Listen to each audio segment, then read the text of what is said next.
دوستو، آپ لوگوں نے ابابیل کا نام تو سنا ہی ہوگا۔ جو لوگ ابابیل کو نہیں جانتے ہیں انہیں ہم بتاتے چلیں کہ ابابیل ہماری دنیا کے ایک پرندے یعنی پکشی کا نام ہے۔ ویسے تو ابابیل بھی دنیا کے دوسرے پرندوں کی طرح ہی کھاتا پیتا ہے اور ہواؤں میں پرواز کرتا ہے، لیکن ابابیل کے اندر کچھ ایسی خاص چیزیں بھی موجود ہیں جو نہ صرف اس دنیا میں رہنے والے انسان کو حیران کر دیتی ہیں بلکہ ساتھ ساتھ اسے دوسرے پرندوں سے بھی الگ بناتی ہیں۔ ان تمام چیزوں سے بھی اگر ہم الگ ہٹ کر بات کریں تو ابابیل کے بارے میں وہ بات جو آپ کو سب سے زیادہ حیران کر دے گی وہ یہ ہے کہ ابابیل کا ذکر قرآن میں بھی آیا ہے۔ نہ صرف ذکر بلکہ قرآن کے 30ویں پارے میں موجود پوری ایک سورت ہی ابابیل کے ٹاپک پر نازل کی گئی تھی۔ دوستو، اب اگر بات کی جائے اس بارے میں کہ آخر ابابیل پرندے کے اندر وہ کون سی خاص چیزیں موجود ہیں جو نہ صرف ہم انسانوں کو حیران کر دیتی ہیں بلکہ ساتھ ساتھ اسے دوسرے پرندوں سے بھی الگ بناتی ہیں، تو آپ کو بتاتے چلیں کہ ابابیل ہی دنیا کا وہ اکلوتا پرندہ ہے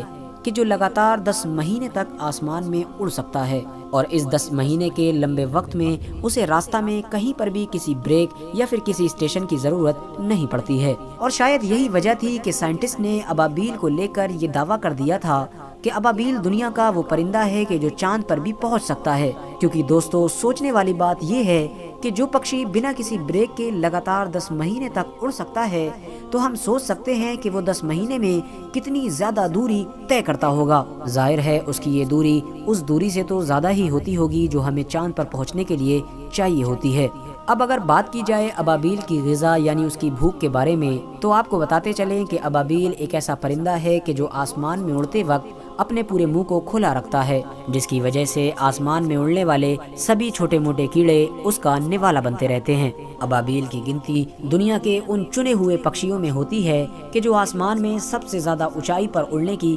قابلیت رکھتے ہیں۔ ابابیل پرندے کی عمر ایوریج 20 سال ہوتی ہے، اور ان 20 سالوں میں بھی اس کا زیادہ تر وقت آسمان میں اڑتے ہوئے ہی گزر جاتا ہے۔ RH نیٹ ورک کے نالجبل فرینڈز، اب اگر بات کی جائے اس بارے میں کہ آخر ابابیل جیسے ادبھت اور حیران کر دینے والے پرندے کا ذکر قرآن میں کیوں اور کیسے آیا، تو یہ جاننے کے لیے ہمیں آج سے لگ بھگ 1500 سال سے بھی زیادہ پیچھے جانا پڑے گا۔ یہ اس دور کی کہانی ہے کہ جب یمن میں ابرہہ نام کا ایک ظالم انسان حکومت کیا کرتا تھا۔ ابرہہ خود تو ایک عیسائی دھرم کا ماننے والا تھا، لیکن اس کی حکومت میں ایسے بہت سارے لوگ رہا کرتے تھے کہ جو ایک خدا کی عبادت کیا کرتے تھے اور ہر سال کعبے کا طواف کرنے کے لیے یمن سے مکہ کی طرف جایا کرتے تھے۔ ابرہہ ہر سال جب ان جانے والے لوگوں کو دیکھا کرتا تھا تو اسے بہت حیرانی ہوا کرتی تھی۔ وہ لوگوں سے پوچھا کرتا تھا کہ آخر تم مکہ کیا کرنے جاتے ہو؟ وہ لوگ ابرہہ کو جواب دیا کرتے تھے کہ مکہ میں ایک خدا کا گھر یعنی کعبہ موجود ہے اور ہم وہاں پر اس کا طواف کرنے جاتے ہیں۔ ہر سال اپنی سلطنت سے مکہ کو جانے والے ہزاروں لوگوں کو دیکھ کر ابرہہ کو بہت غصہ آیا کرتا تھا،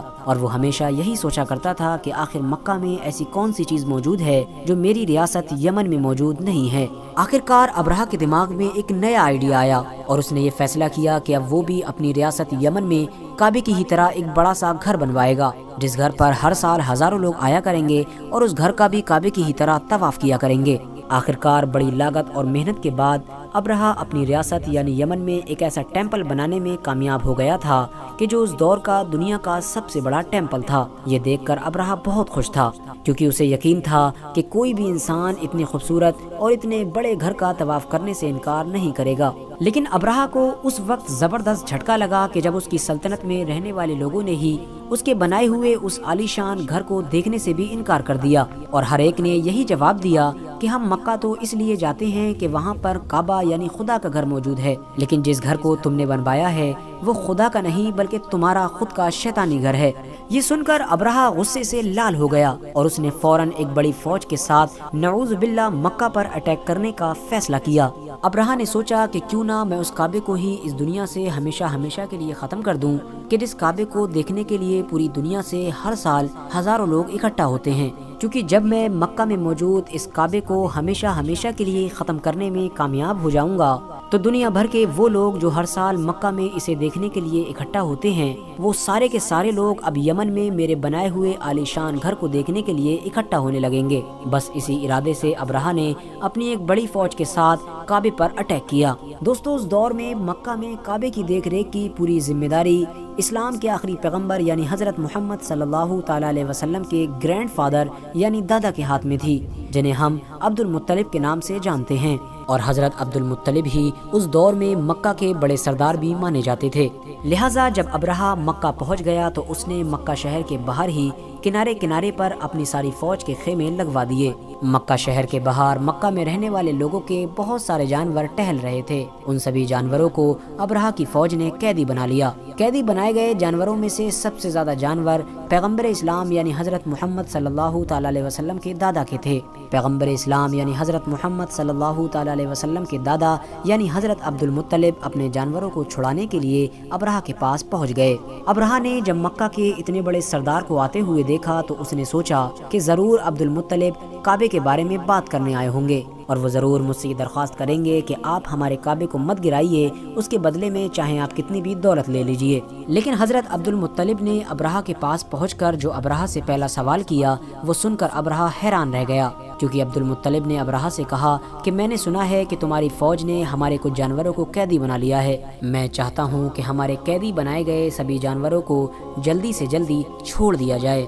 ابرہہ نے جب عبد المطلب کو سب سے پہلے اپنے جانوروں کے بارے میں بات کرتے ہوئے سنا تو اس نے فوراً کہا کہ اے عبد المطلب، کیا تمہیں کعبے کی کوئی پریشانی نہیں ہے؟ کیا تمہیں نہیں پتا ہے کہ میں تمہارے کعبے کو ہمیشہ ہمیشہ کے لیے گرانے آیا ہوں؟ میں نے تو سنا تھا کہ تم اپنے کعبے سے حد سے زیادہ محبت کرتے ہو، لیکن مجھے تو ایسا محسوس ہوتا ہے کہ تمہیں کعبے سے زیادہ اپنے جانور پیارے ہیں۔ یہ سن کر پیغمبر اسلام یعنی حضرت محمد صلی اللہ تعالی علیہ وسلم کے دادا مسکرائے اور ابرہہ کو جواب دیا کہ جن جانوروں کو تم نے قید کیا ہے وہ میری ملکیت میں ہیں، یعنی ان جانوروں کا مالک میں ہوں، اسی لیے میری ذمہ داری بنتی ہے کہ میں ان جانوروں کی حفاظت کروں۔ لیکن جس کعبے کو تم گرانے کے ارادے سے آئے ہو اس کا مالک ہم میں سے کوئی بھی نہیں ہے، بلکہ اس کا مالک صرف اور صرف اللہ ہے، اور میں سمجھتا ہوں کہ وہ اپنے گھر کی حفاظت کرنا ہم میں سے سب سے اچھی طرح سے جانتا ہے۔ یہ سن کر ابرہہ ہنسا اور اس نے فوراً اپنے سپاہیوں کو حکم دیا کہ مکہ کے جتنے بھی جانوروں کو قید کیا گیا ہے ان سب کو آزاد کر دیا جائے۔ لہٰذا حضرت عبد المطلب اپنے سارے جانوروں کو لے کر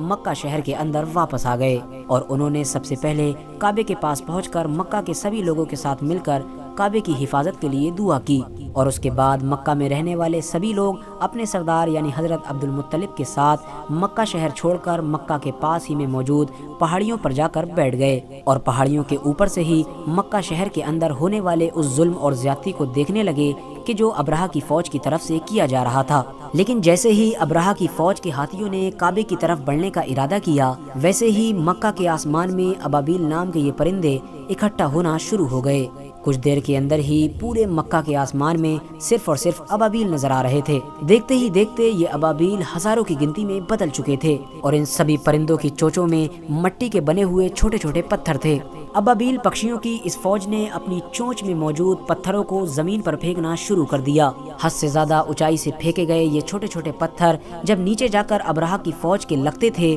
تو ایسا محسوس ہوتا تھا کہ مانو کسی نے بندوق چلا دی ہو۔ ابرہہ کی حد سے زیادہ مضبوط فوج پرندوں کی طرف سے پھینکے گئے ان چھوٹے چھوٹے پتھروں کو بھی برداشت نہ کر سکی اور کچھ دیر کے اندر ہی انہی پتھروں کی وجہ سے ابرہہ کی